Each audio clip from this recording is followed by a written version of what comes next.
So, good morning guys. Dahil nga day off ko for today's video, may naisip akong gawin. Dahil nga day off, maulan sa labas, hindi naman tayo makagala. So, naisip ko na, i-flex ko na lang yung mga collection bag ko. Yung collection bag ko guys, pangmasa lang wala akong Louis Vuitton, wala akong, yung mga sikat na bag. Halata naman. Pasensya na sa aking background. Hindi pa kasi namin naayos yan. Pero okay lang yan. Sige, i-flex ko na para mabilis tayo. Simulan ko to. Ayan, may labahan pa. Eto guys, binili ko to. Siguro casual pa ako. Hindi pa ako regular kay Landmark. Ano to bigla ang gala namin. Tapos, wala akong bag na maliit. Yun, medyo magabok naman. Ayan.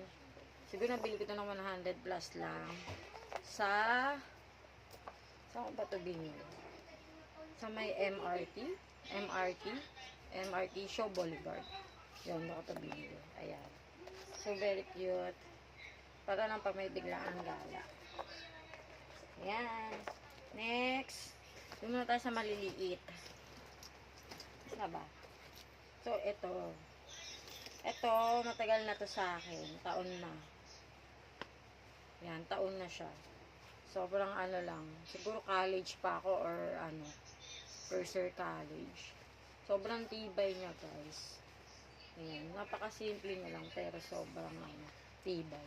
Hanggang ngayon, pa rin siya. Buhay pa rin. Then, sumunod. Ito, meron ako dito, yung maliit lang. Asing maliit. Ayan.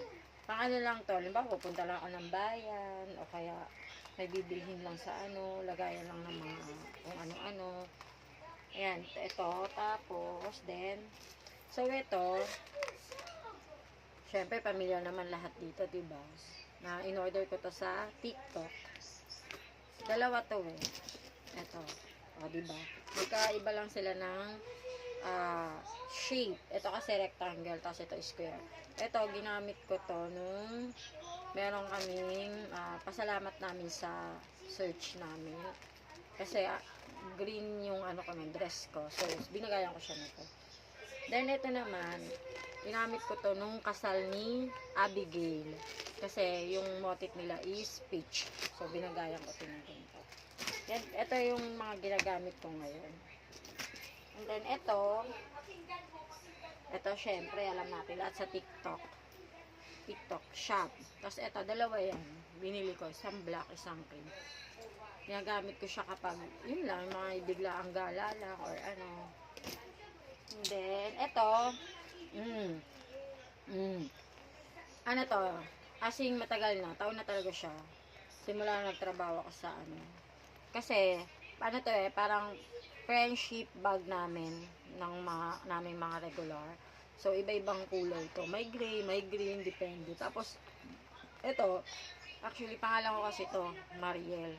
Hindi ko na binuo, Mar na lang. Kasi nga, hindi ko lang gusto ko lalagay yung Yel. So, ayan.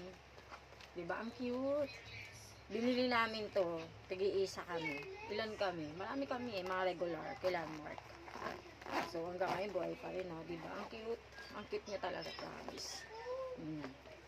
Konti lang yung malalagay mo. Yung mga mo lang. Anik-anik. And then, so, ito, guys. Flex ko to. Hulaan nyo kung magkano to.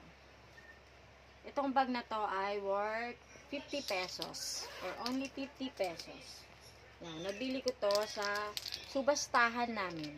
Kasi yearly, nagsusubastahan talaga yung company namin. Ayan. So, nabili ko siya ng 50 pesos. Then, itong bag na to, may ka-buy one, take one to. Sa ko pa to binili? Sa SM. Matagal na rin. Siguro yung mga bag ko dito, mga taon na rin, no? Marami to, kaya lang yung iba kasi, yung iba kong bag, ginagamit ng mga kapatid ko, tapos nasisira na, ganun.